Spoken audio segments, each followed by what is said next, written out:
मुश्किल नहीं कुछ दुनिया में, तू जरा हिम्मत तो कर।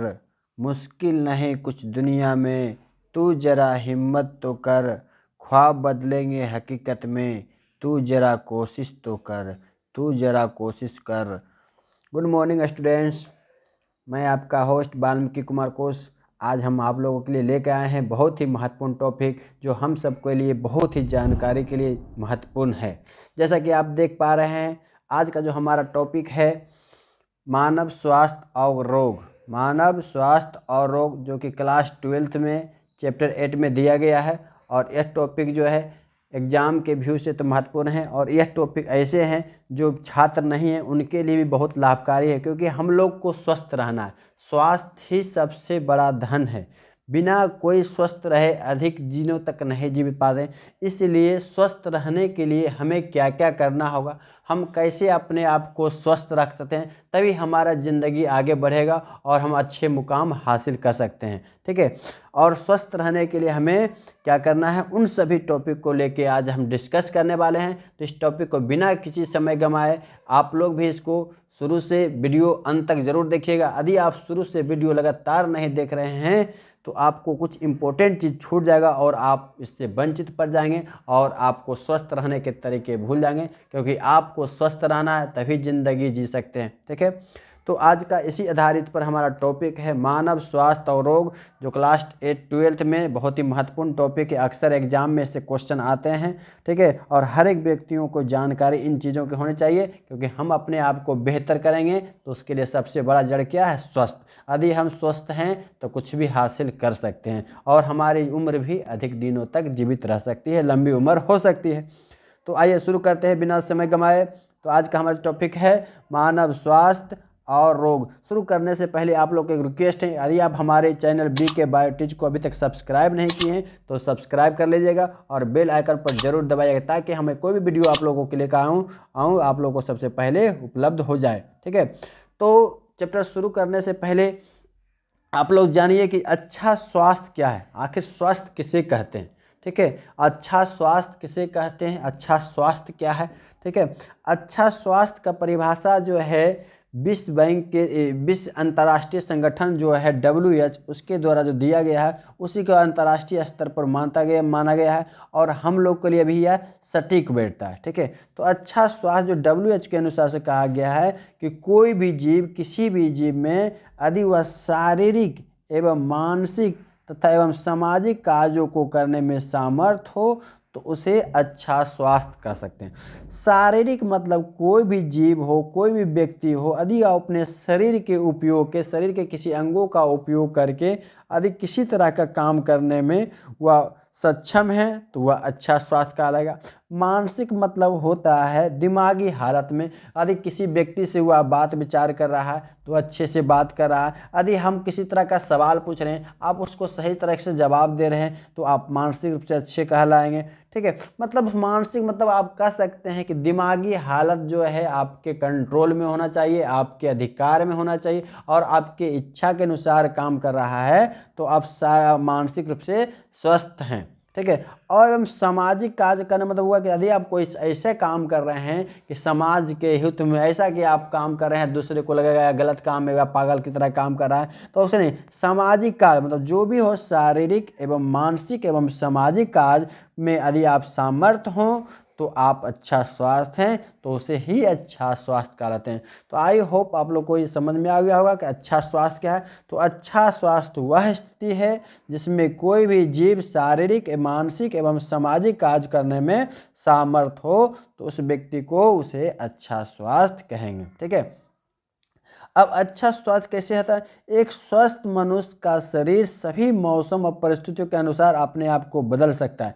यदि आपका मनुष्य स्वस्थ है तो यदि आपको गर्मी है तो गर्मी सहन कर रहे हैं और आपको गर्मी का एहसास हो रहा है तो आपका अच्छा स्वास्थ्य है। अगर ठंडा का मौसम है, आपको ठंडा का एहसास हो रहा है, ठंडी हो रहे हैं तो आप ठंडी के अनुकूल एडजस्ट कर रहे हैं, अभ्यस्त कर रहे हैं, तो वह अच्छा स्वास्थ्य हो रहा है। वर्षा है, वर्षा का अनुभव हो रहा है आपको, तो आप समझिए कि अपने आप को स्वस्थ महसूस कर रहे हैं। ठीक है, तो एक स्वस्थ मनुष्य का शरीर सभी मौसम और परिस्थितियों के अनुसार अपने आप को बदल सकता है। लेकिन एक अस्वस्थ व्यक्ति या पागल या दीवालिया देखते हैं कि ठंडा गर्मी हो किसी तरह से ऐसे रोड पर घूमते रहते हैं, तो उसे अस्वस्थ व्यक्ति क्या है, वह मानसिक रूप से असंतुलन खो चुका है, तो वह व्यक्ति स्वस्थ नहीं कहलाएगा। तो स्वस्थ व्यक्ति जो है अपने आप को मौसम के अनुसार परिस्थितियों में बदल सकता है, तो उस जीव को, उस व्यक्ति को अच्छा स्वास्थ्य कहेंगे।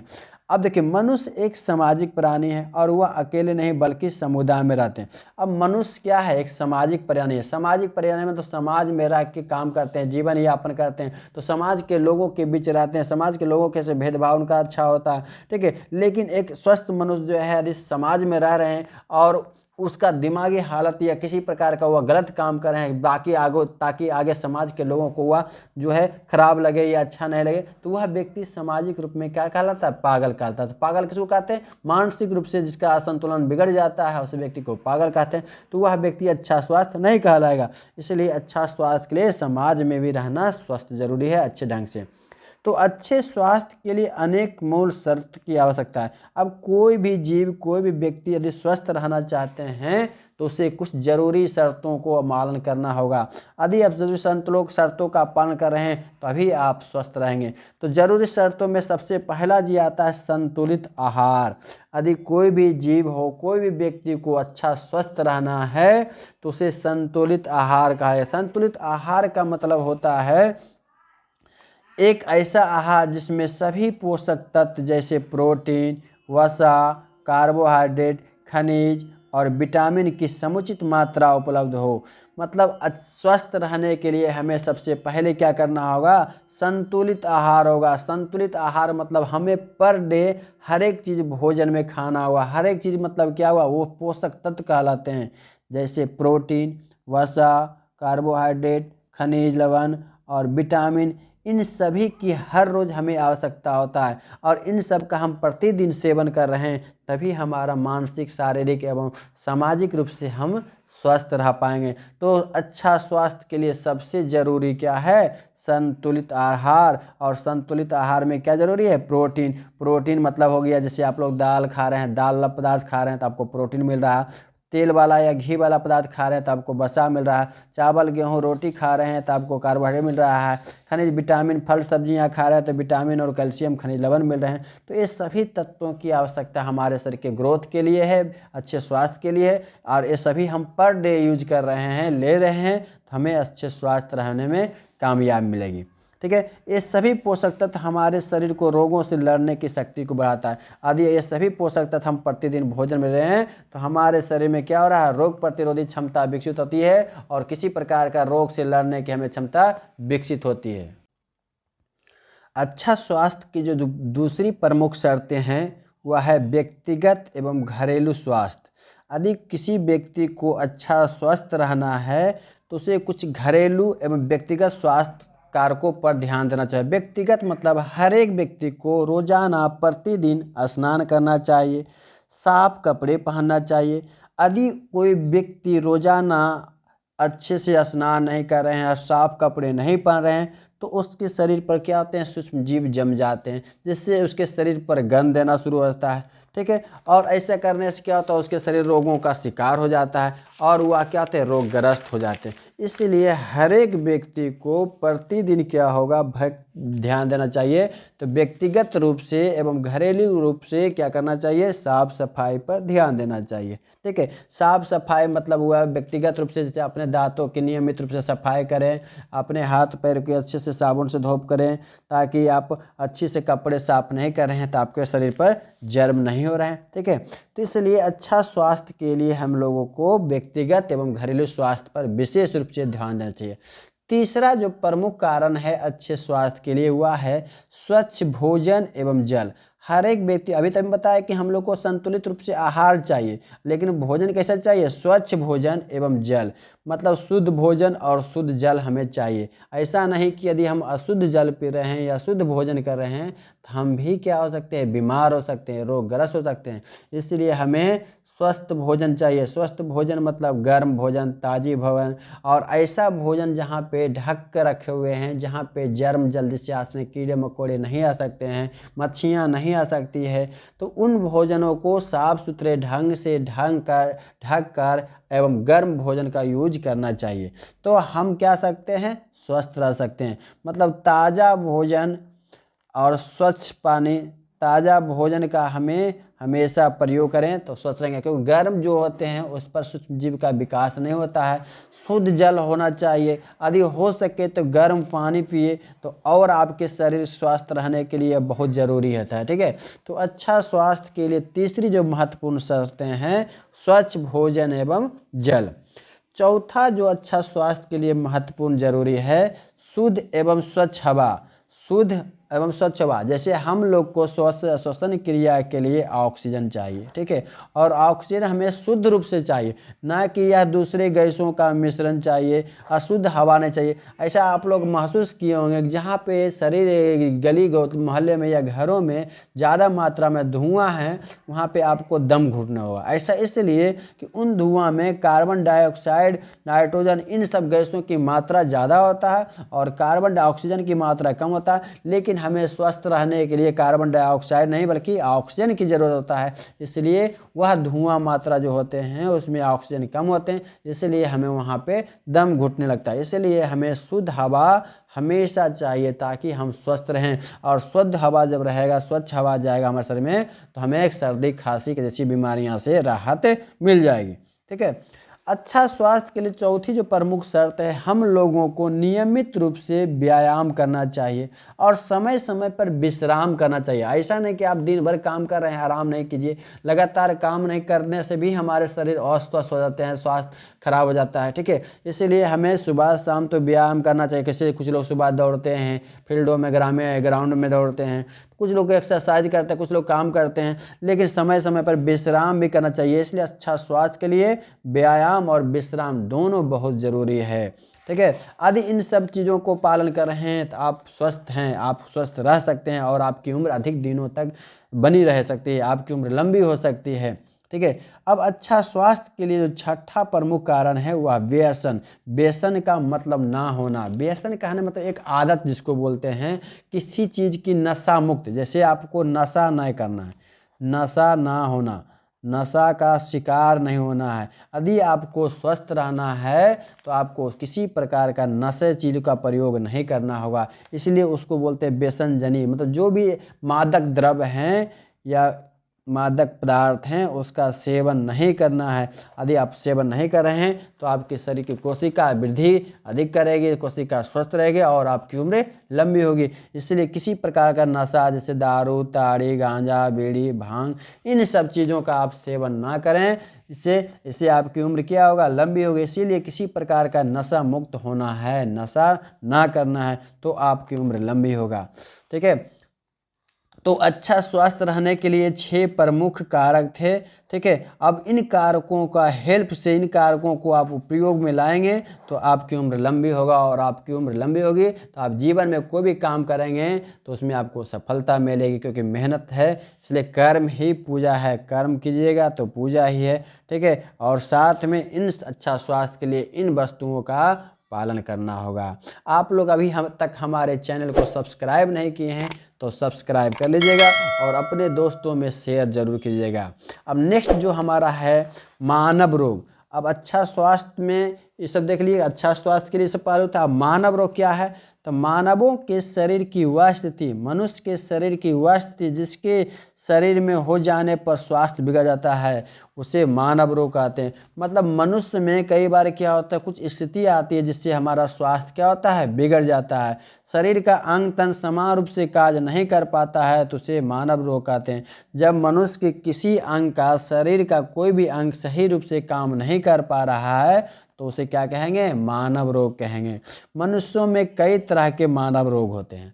अब मानव रोग मतलब मनुष्य के शरीर का कोई अंग यदि सही से काम नहीं कर, जैसे मतलब आप चलना चाह रहे हैं लेकिन आपको चलने में असमर्थ हो रहा है, आप किसी वस्तु को उठाना चाह रहे हैं, आपको वजन नहीं उठ रहा है, आप दिमाग रूप से कंट्रोल नहीं कर पा रहे हैं, तो मतलब वह मनुष्य के शरीर का कोई भी अंग यदि सही से काम नहीं कर पा रहा है तो उसे मानव रोग कहेंगे। और मनुष्य में रोग जो होते हैं वह कई कारकों से होते हैं। होते हैं। पहला जो कारक है शरीर के आंतरिक कारकों से होने वाला रोग, मतलब शरीर के कुछ अंदरूनी गड़बड़ी होती है जिसके कारण हमारे शरीर में रोग उत्पन्न होती है। दूसरा जो प्रमुख कारण है बाह्य कारकों से होने वाला रोग, शरीर के बाह्य कुछ गड़बड़ियाँ होती है जिसके कारण हमारा शरीर जो है अस्वस्थ हो जाता है। तो शरीर में मनुष्य में रोग जो होने का मुख्य रूप से दो कारण हैं। आंतरिक कारकों में होने वाला रोग जैसे मधुमेह, घेंघा रोग है जो शरीर की उपापचयी क्रिया को नियंत्रित करने के लिए इंसुलिन एवं थायरोक्सिन हार्मोन का स्राव करता है।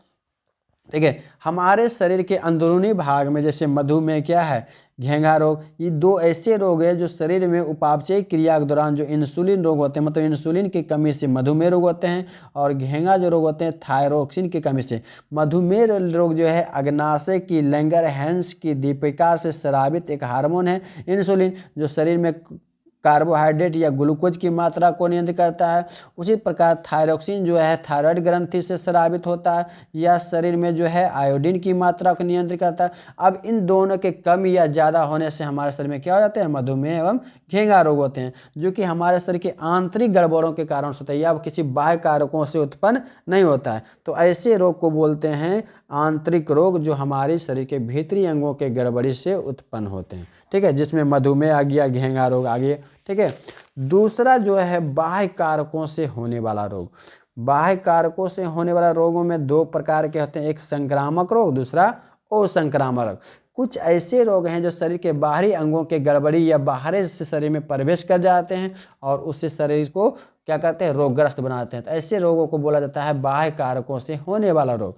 जैसे पहला रोग आता है संक्रामक रोग। बाह्य कारकों से होने वाला रोग जो है वह दो भाग में बांटे गए हैं, दो प्रकार के होते हैं, एक संक्रामक रोग, दूसरा असंक्रामक रोग। बाह्य कारकों से होने वाला रोग को दो भागों में बांटा गया, संक्रामक रोग, असंक्रामक रोग।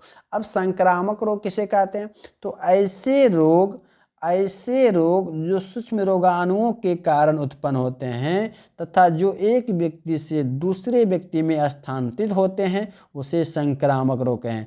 समझ आ रहा है, मतलब कुछ ऐसे रोग हैं, मान लो एक व्यक्ति हैं और एक व्यक्ति से आ गया, किसमें, दूसरे व्यक्ति में आ गया, तो ऐसे ही रोग को क्या कहते हैं, संक्रामक रोग कहते हैं। एक कारण हो गया। दूसरा कारण क्या है कि यह एक व्यक्ति है जो किसी प्रकार का गलत खाना या पानी पी लिया, जिसके बाहर से खाना पानी पीने से शरीर में प्रवेश कर गया, तो यह व्यक्ति क्या हो गया, रोगग्रस्त हो गया। तो ऐसे व्यक्ति को ही बोलते हैं संक्रामक रोग। मतलब ऐसे रोग जो रोगाणुओं के कारण उत्पन्न होते हैं और जो एक व्यक्ति से दूसरे व्यक्ति में जाता है, उसे संक्रामक रोग कहते हैं। जैसे कोरोना के बारे में तो आप लोग जानते होंगे, अभी पिछले कुछ दिनों तक अभी पूरा खत्म भी नहीं हुआ है, लेकिन कोरोना क्या, एक व्यक्ति जब होता था उसके संपर्क में जितने लोग जाते थे सभी को कोरोना हो जाता था। तो कोरोना क्या हो गया, संक्रामक रोग हो गया, जो एक व्यक्ति से दूसरे व्यक्ति में हो रहे हैं। तो ऐसे बहुत सारे रोग हैं, यदि एक व्यक्ति को हो गया और उस व्यक्ति के संपर्क में जो जो लोग आएंगे उन सभी को यह रोग होने की संभावना बढ़ जाती है। जैसे में आता है क्षय रोग, जिसको हम लोग टीबी भी बोलते हैं, हैजा, मलेरिया, कालाजार, फाइलेरिया, इन्फ्लुएंजा, ये सब रोग क्या है, बाहर से हमारे शरीर में आते हैं और हमें रोगग्रस्त करते हैं। और इनमें क्या है, कुछ ऐसे रोग हैं जो एक व्यक्ति से दूसरे व्यक्ति में हो रहे हैं या एक जीव से दूसरे जीव में हो रहे हैं। तो इन रोगों को ही बोला जाता है संक्रामक रोग, जो एक व्यक्ति से दूसरे व्यक्ति में और रोगाणुओं के कारण उत्पन्न होते हैं, उसे संक्रामक रोग कहते हैं। अब संक्रामक रोग जो है यह चार प्रकार के रोगाणु से होते हैं। अभी बताया कि संक्रामक रोग जो हैं बाहर से आते हैं, तो संक्रामक रोग जो है चार प्रकार के रोगाणुओं से उत्पन्न होते हैं। उनमें पहला है जीवाणु द्वारा, दूसरा है विषाणु द्वारा, तीसरा है प्रोटोजुआ द्वारा, चौथा है कवकों द्वारा।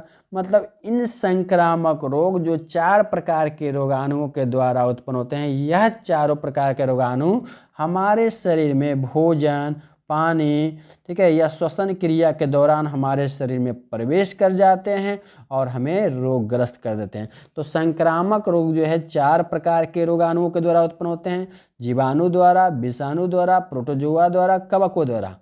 ठीक है, तो ये सभी रोग क्या कहते हैं, संक्रामक। लेकिन जीवाणु द्वारा होने वाला रोग कौन कौन है, विषाणु द्वारा होने वाला रोग कौन कौन है, प्रोटोजुआ के द्वारा होने वाला रोग कौन कौन है और कवकों के द्वारा होने वाला कौन कौन रोग है, इन सभी रोगों के बारे में मैं सेपरेट ट्रिक के साथ, बहुत ज़बरदस्त ट्रिक के साथ वीडियो अपलोड कर चुका हूं। आप लोग यदि नहीं देखें तो आप जाके देख लीजिएगा, इसका लिंक मैं डिस्क्रिप्शन में दे दिया हूं। आप लोग इसको ज़रूर देखिएगा, क्योंकि जीवाणु के द्वारा होने वाले कई रोग हैं, लगभग 10, 12, 15 रोग हैं, जिसको आप ट्रिक के माध्यम से आसानी से कर सकते हैं। विषाणु के द्वारा भी बहुत सारे रोग होते हैं, लगभग 20-25 रोग होते हैं विषाणु के द्वारा, और कई रोग होते हैं, महत्वपूर्ण रूप से 20-25 रोग होते हैं। यह भी एक महत्वपूर्ण ट्रिक के द्वारा मैंने वीडियो अपलोड कर चुका हूँ।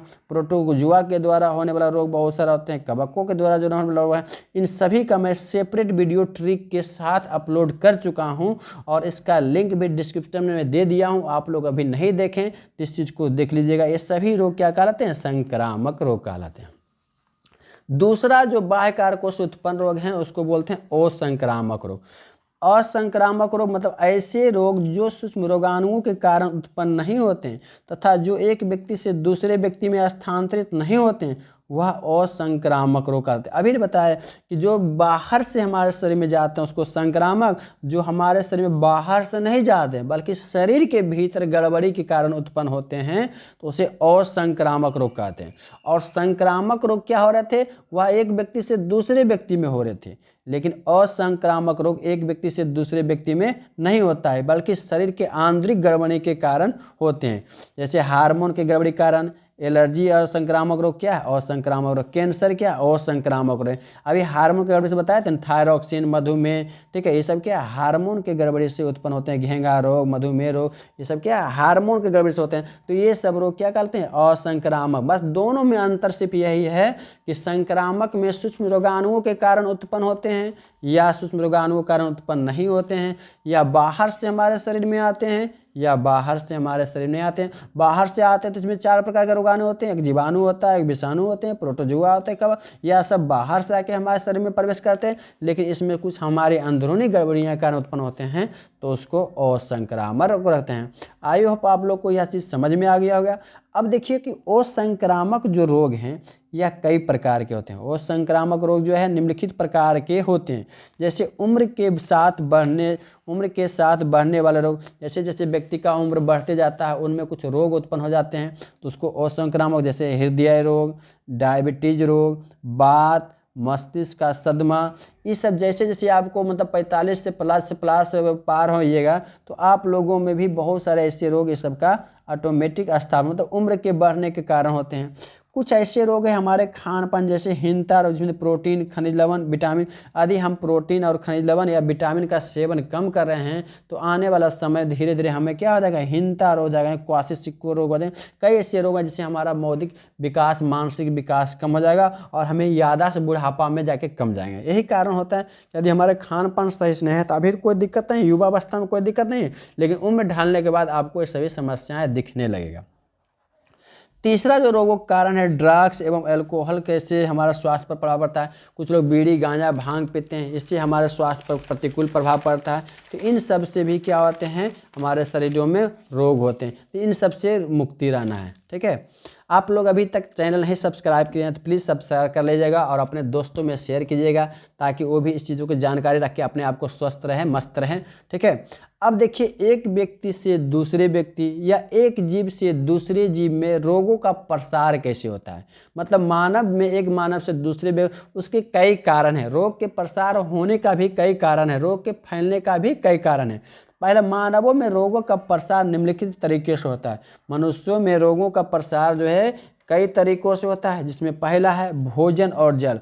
यदि आप शुद्ध भोजन या शुद्ध भोजन ग्रहण कर रहे हैं या शुद्ध जल पी रहे हैं तो आप में क्या हो रहा है? रोग आ रहे हैं, ठीक है। जैसे हैजा, डायरिया, टाइफाइड, अमीबा पेचिस, गुल्म कृमि, ये सब ऐसे रोग हैं जो अशुद्ध भोजन या जल पीने से उत्पन्न होता है। कुछ ऐसे रोग हैं जो वायु द्वारा फैलते हैं, जैसे कोरोना रोग क्या होता है? हवा में रहता है, हवा के द्वारा ही हमारे श्वसन क्रिया के द्वारा नाक के द्वारा शरीर में प्रवेश करके हमारे फेफड़ा को संक्रमित कर देता है। तो कुछ रोग जो है वायु के संपर्क में रहने के बाद होता है। कुछ ऐसे रोग हैं जो एक व्यक्ति से दूसरे व्यक्ति में फैलते हैं और यौन क्रिया के दौरान फैलते हैं। और ज़्यादातर यह जो रोग होते हैं जनन अंगों में होता है, इसलिए ऐसे रोग को STD रोग भी कहा जाते हैं। जैसे मतलब एक व्यक्ति किसी दूसरे व्यक्ति के संपर्क में है, मतलब पुरुष किसी महिला के संपर्क में है या महिला किसी पुरुष के संपर्क में, तो कुछ उसमें रोग स्थानांतरित होते हैं, जैसे gonorrhoea, trachoma, scabies, herpes, jaundice, हर्किस, एड्स। ये सब ऐसे रोग हैं जो एक व्यक्ति से दूसरे व्यक्ति में कांटेक्ट में, संपर्क में, यौन संबंध बनाने के दौरान फैलते हैं, तो वैसे रोग को बोलते हैं संसर्ग रोग। यह भी रोगों का कारण होते हैं। कुछ ऐसे रोग हैं जो चोट के द्वारा या कोई भी जीव किसी को काट लिया तो उसके द्वारा आते हैं, जैसे रेबीज रोग क्या होता है, कुत्ता काटने से होते हैं। टेटनस क्या होता है, जब शरीर की कोई भाग में कट छट जाता है तो टेटनस होने से समझा होता है। अल्सर जो है पेट में होते हैं, जब लॉन्ग टाइम भूखे रहते हैं या किसी प्रकार का चोट लग गया तो इस तरह की घटना होते हैं। तो बहुत सारे ऐसे रोग हैं जो चोटों द्वारा या किसी अन्य जीवों के काटने से उत्पन्न होते हैं। ठीक है। कुछ और रोगों को प्रसार है जो कीट के काटने से, कुछ ऐसे रोग हैं जो कोई कीड़े मकोड़े काट लिया तो उसके द्वारा हो रहा है, जैसे मलेरिया रोग जो है मच्छर काटने से होते हैं, काला जार जो है प्लाज्मोडियम, ये सब मच्छर काटना, फाइलेरिया, ये सब क्या होते हैं, कृमि जो होते हैं अलग अलग जीवों को किसी यदि काटते हैं या कॉन्टेक्ट में रहते हैं तो उनमें यह रोग हो जाता है। ठीक है। नेक्स्ट वीडियो में पार्ट 2 में हम फिर भी अगले टॉपिक लेके आएंगे। तब तक